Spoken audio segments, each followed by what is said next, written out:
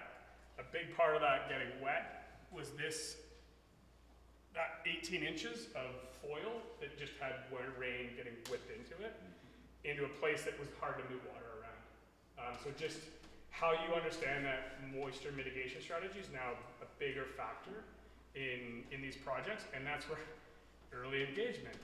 People have learned these lessons. Engaging those teams early so we don't make those mistakes again is really critical. This is a collective carpentry project that I did with them in Vancouver. It was Rain, I think you were there for that. Yeah. That was a cool project, a passive house. It was a sort of a mid to high end passive house in Vancouver. It had a very good embodied carbon score. We did a lot of pieces to reduce it in a high performance place. I believe we built that house assembled in like 2-3 days. So from dance floor to a pretty complicated build in like 3 days, which dramatically changed things. I wish I could say we finished the rest of the house in a timely manner. We just did not. My point there is a good team early on. My plumber messed up on this toilet order or something like that, and it delayed the project 6 weeks. And you're like, you just saved like months of time with what we did there. Now we just gotta wait for your toilet. Things like that, where it's true. Like you just gotta load it up, and having those teams like Meredith and Paul were talking about early on and engaged, it starts to change your schedule. I warn you if you're in the construct, we advanced our schedule so much that people were used to their regular flow, and they're like, you haven't even done this yet. And then all of a sudden we were like ready for mechanical. And so that advancement just caught people off guard. I wish I could say we've gotten better, but we didn't. This is a repeatable house program that was developed by Lucky Studios. It'll come up again. This is a foreshadowing of an upcoming slide if you recognize that window and door arrangement. See if it pulls out. Peter mentioned it. I think he made a slight mistake, but BC Passive House and Tag Panels are making bathroom pods now. Sorry. This is actually a company that it's a LinkedIn, I grabbed this off LinkedIn. Holtz is in Manitoba, and they've been doing some really innovative stuff. So they've been doing all these walls in advance, but they built this pod that drops in their factory. The other one that I just really like, and this is internal, this is just them figuring out how to build for themselves, is this hinged wall assembly is sick. They're now dropping walls on super fast with this hinge system, which is cool. It's just something that I was like, cool, and it's happening in Canada. My point is yes, technical tours. My career got advanced significantly by going to Europe and walking through tours and that, but you gotta take that content and make it work here. Our rules are different, our climate's different, there's a lot of different differences, and there's a big piece of that. Okay, so what I'm actually doing now, one of my clients is BC Housing, DASH, the Digitally Accelerated Standardized Housing Program. So this is it was CMHC Level Up Challenge recipient, raced along, got quite a bit of funding through that. now into phase 2 of this program, which is getting into actual demonstration projects, and we'll see these getting built. First phase that I was very involved in, I think my title was Prefab and Supply Chain Lead or something like that. We've kind of been looking at what BC Housing is building. So the 6-story light wood frame typology has been the primary workhorse of affordable housing. I'll note there's a key difference between affordable housing and low-cost housing. The BC Housing spec that they are putting out in their RFQs and what they prefer to build is actually pretty high. In the Part 3 world, it's a step code 4. So they're building typically above code. And I found, as I've transitioned from custom homes and really, really nice rich people to affordable housing, it's actually very complementary because the asset is still owned. Compared to market development, where there's a really singular transaction, and often the countertops and paint color matters, in affordable housing, even in not-for-profits, BC Housing, CMHC, there's an asset that someone's developing. So they care about the resiliency, they care about it lasting along, they care about the cost of energy, they care about all these things. So affordable housing doesn't need to mean low-cost housing. And I think that's something that we can transfer away from. So this program, what we did is, it starts to be this idea of standardization and what can repeat. The reality is the topography in the lots, the land that BC Housing building on is typically not prime real estate. They're awkward pieces of land. So we can't just build a building, here's a 6-story building, let's repeat it over and over again. That just wasn't a reality that tried that kind of story. So what we looked at is a digital process. So the tool is also working with Metro Vancouver. There's quite a bit of rezoning. So municipalities can pre-qualify certain zoning for affordable housing. It is defined, and in theory that zoning is preloaded for prefabrication and mass timber and all these projects. I sat through all those meetings. There wasn't much I had to input. So building's a building. The method at which you get there doesn't really affect zoning. I was like, just get the permit faster and engage earlier. What we did discover though is there's a commonality in the units. So suites, 1-bed, 2-bedrooms are repeated over and over again. So what we've done is made a digital BIM-heavy prefab-ready unit. That's a building block that they can download into a workbench, digital workbench, Revit, and they can drag and drop it. ArchiStar, AI technology, type in your address, it gives you a massing model. Take your module building blocks, put them together on your level, multiply it by 6. Now you've got a pretty good building. You can start to get quite a bit of information. It then runs through a program called Cope, and I should have done way better slides to this, I apologize as I'm speaking to this.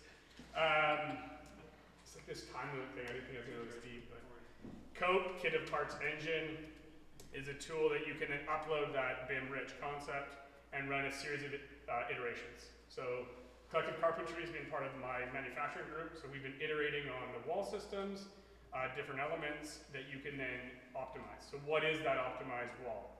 A factory like this, in general, wants to push through a similar element. If we have part wall number 102, and it's made 15 times, we can start to really pump it through. That doesn't mean to say they can't iterate, but that's efficiencies that we can gain. Material purchasing, the list goes on and on. So that's what this exploration has been on. I can tell you that there are demonstration projects. I can't tell you where or when, under confidentiality. But it is coming, and I think you're gonna see more and more of that.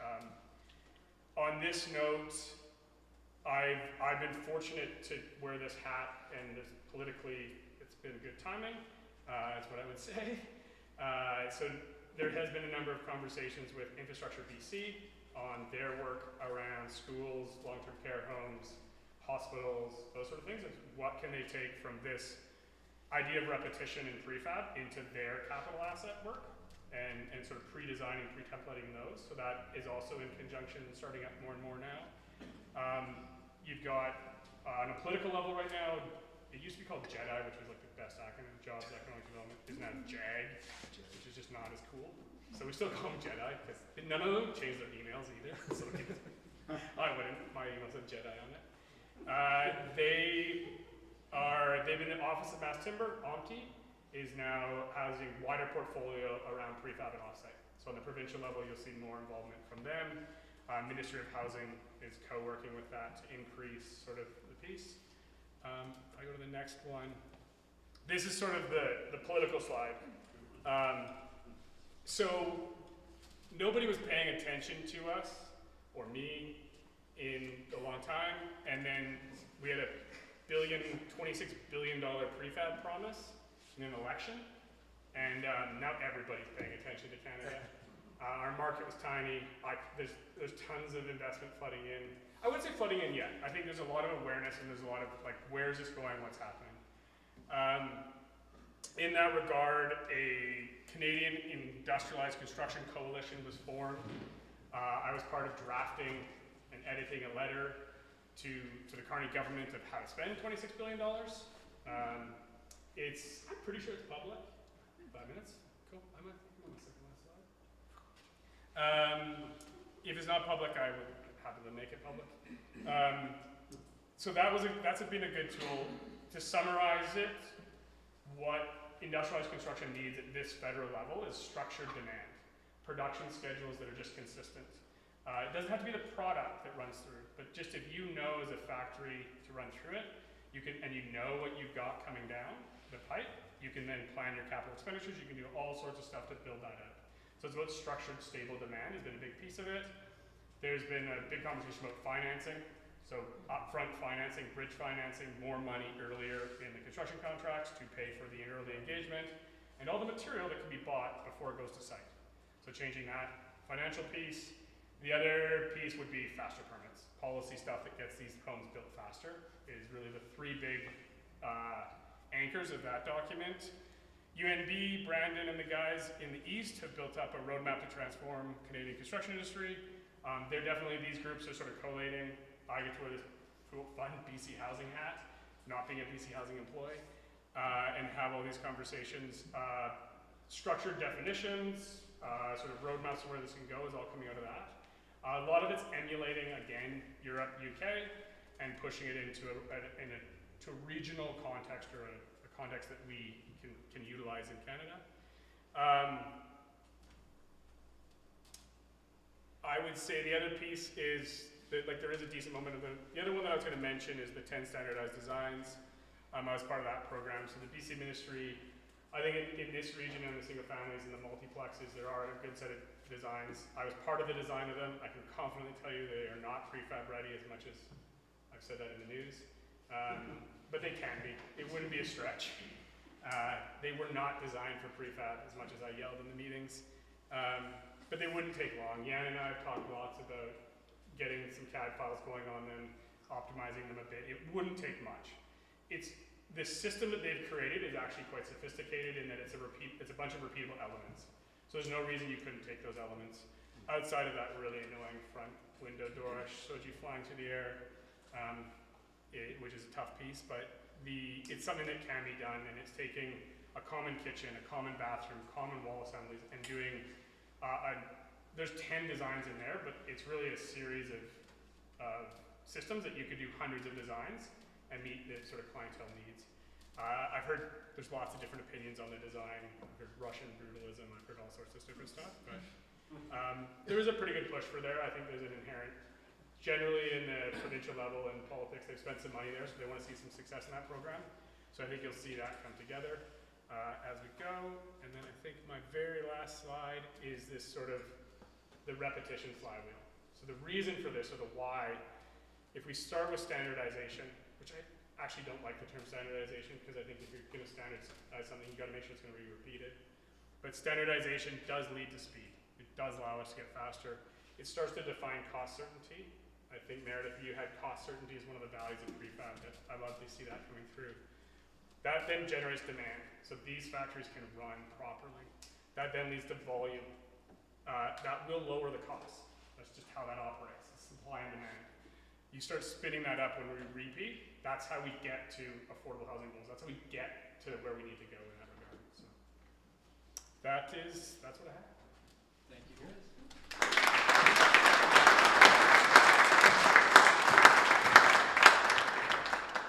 All right, so I hope everybody's having a good time, learning a lot, and hope you're staying with us till the end. We're planning to go until 3:30, but we're going to all stand up now. And I'm going to hand you a pair of safety glasses and some earplugs.